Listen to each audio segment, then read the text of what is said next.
다음 에디터 회의 때 재배하신 토마토 맛볼 수 있는 건가요? 가져오도록 하겠습니다. 근데 방금 토마토 여기 뺐는데. 아 그래? 다시 할게요. 안녕하세요. 소셜 이노베이터스 테이블 5번째 이야기를 들고 온 에디터 홍윤지입니다. 행복나눔재단 소셜 에디터 정민경입니다. 네, 이번 5호는 청년 자립을 위한 공감과 협동이라는 주제를 가지고 있는데요. 민경 에디터님은 이 매거진을 처음 봤을 때 어떤 인상을 받으셨나요? 저는 여기 혼자 쓸쓸하게 있는 청년을 보고 현 시대의 외로운 청년을 상징하는 듯한 느낌을 받았습니다. 그리고 또 여기 원과 선에 갇혀있는 청년을 보면서 수동적으로 움직이는 듯한 느낌을 받았습니다. 윤지 에디터님은 어떤 생각을 하셨나요? 저는 이 매거진의 제목을 보고 제 최근 고민과 굉장히 맞닿아 있다는 생각이 들었는데요. 이 자립이란 단어를 보면 제가 미래에 부모님으로부터 자립하게 될 모습이 딱 떠오르는데 아직 그 방법에 대해서 잘 모르는 것 같아요. 그래서 이 매거진이 그 방법을 조금이나마 알려주지 않을까 하는 기대를 했던 것 같습니다. 민경님은 평소 여행하시는 것을 좋아하시나요? 네, 여행하는 거 좋아합니다. 그러면 무일푼으로 세계 일주에 떠나는 것은 어떻게 생각하세요? 세계 일주 하는 것만으로도 많은 용기가 필요할 것 같은데 무일푼으로 떠난다면 더 많은 용기와 동기가 필요하지 않을까요? 제가 무일푼으로 세계 일주를 떠나는 것에 대해서 이야기를 꺼낸 이유가 있는데요. 경상도 남자 3명이서 무일푼으로 세계 일주를 떠난 영화 파밍 보이즈가 있습니다. 이번 5호 어라운드 테이블에서는 이 영화 속 주인공인 유지왕 대표님께서 설립하신 팜프라에 대한 이야기를 다루고 있습니다. 팜프라 하니까 농사가 떠오르는데 팜프라는 어떤 기업인가요? 네, 맞습니다. 농사의 뜻을 가진 팜과 사회 기반이란 뜻을 가진 인프라의 합성어인데요. 농사를 처음 시작할 때 겪을 수 있는 인프라 부족의 문제를 해결하기 위해 대표님께서 설립하신 기업입니다. 특히 유지원 대표님께서는 처음에 청년 농부를 꿈꾸시면서 농사를 시작하셨을 때 직접 겪으셨던 문제점들을 기반으로 자신과 비슷한 상황에 처한 청년 농부들을 돕기 위해 이 기업을 설립하셨다고 합니다. 대표님께서 농사를 시작하셨을 때 느꼈던 문제점들은 어떤 것들이 있나요? 크게 3가지가 있는데요. 그게 바로 토지, 주거, 수입입니다. 대표님께서 귀국하신 후에 다시 농사를 지으려고 하셨을 때 인프라가 제대로 구축되어 있지 않아서 농작할 토지도 없고 거주할 곳이 없어서 어려움에 직면하셨다고 해요. 특히 청년들이 그 토지를 유지할 경제적 능력이 부족하기 때문에 그들이 농사를 짓다가 쫓겨났을 때도 쉽게 이동할 수 있는 집을 짓고자 하셨다고 합니다. 그래서 시작하게 된 것이 청년들에게 이동식 주택을 제공하는 코부기 프로젝트라고 합니다. 그렇다면 팜프라는 이 이동식 주택을 팔아서 수익을 얻나요? 그 방법은 아니고요. 유지원 대표님께서는 안정적인 수익 모델을 만들기 위해서 실행하신 프로그램이 있는데 그게 바로 쑥대밭입니다. 특이하게도 농사를 짓기 전에 소비자를 모집하고 소비자들이 원하는 농산물을 선정하고 그것을 위해서 선펀딩을 통해 자본금을 얻는 안정적인 수익 모델을 구축했습니다.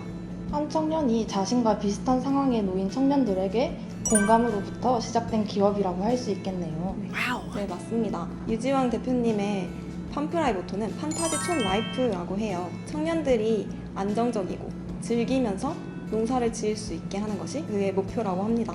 그리고 소비자 입장에서는 건강한 먹거리와 다양한 경관을 제공받음으로써 최근 사회적으로 대두되고 있는 농촌 문제들을 해결할 수 있는 솔루션이 될 수 있다고 생각합니다. 같은 경상도 사람으로서 팜프라 기업의 대표님을 응원합니다.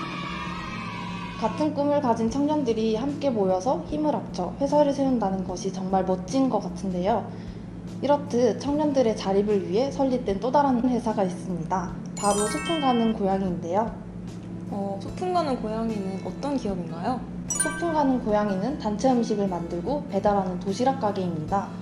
여기서는 대학을 졸업하지 않은 청년들과 어른이 함께 일하고 성장하는 것을 목표로 설립되었습니다. 청년들은 단순히 알바로서 고용된 것이 아니라 어른들과 함께 일하고 배우면서 청년들이 자립하는 법을 익히고 있다고 합니다.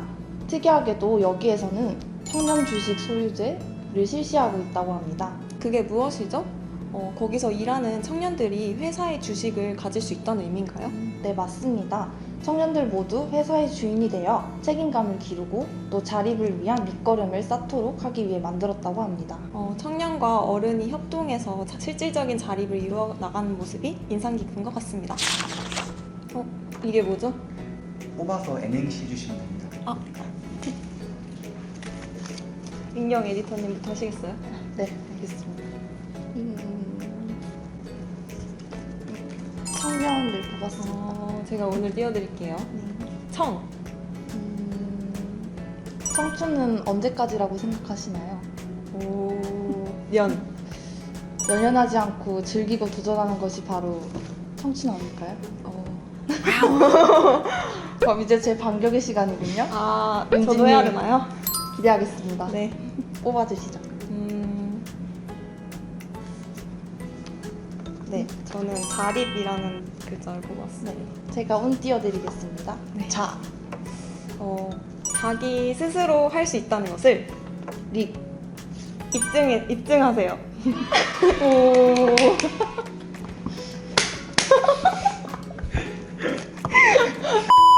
이번에는 에디터들이 뽑은 에픽소드를 들어보는 시간을 가져보겠습니다. 윤지 에디터님부터 말씀해 주시죠.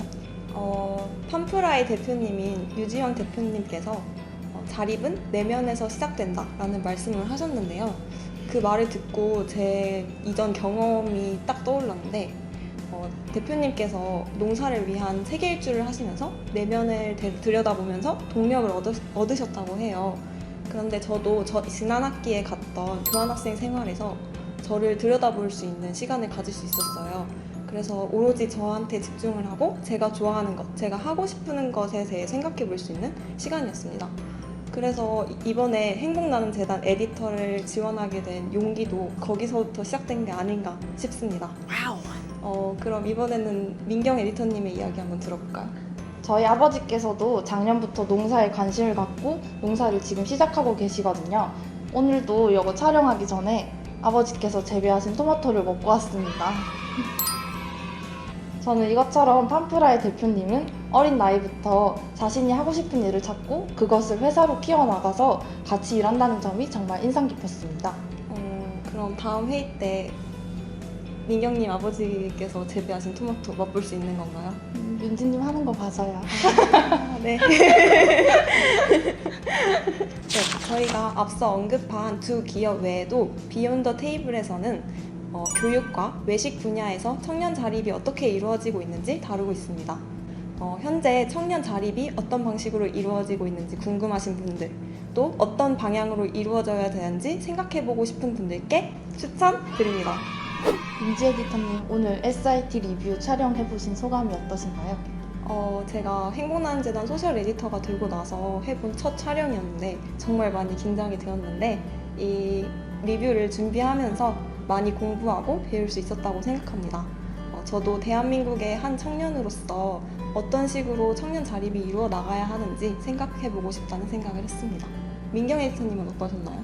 저도 첫 촬영이라서 많이 떨었던 것 같은데 사회적 기업뿐만 아니라 저 또한 포함되는 청년, 그리고 청년의 자립에 대해 생각해 볼 수 있어 좋았습니다. SIT 다음 호인 6호는 청년의 경제적 자립을 위한 새로운 접근 방식이란 주제를 가지고 있는데 많은 기대와 관심 부탁드립니다.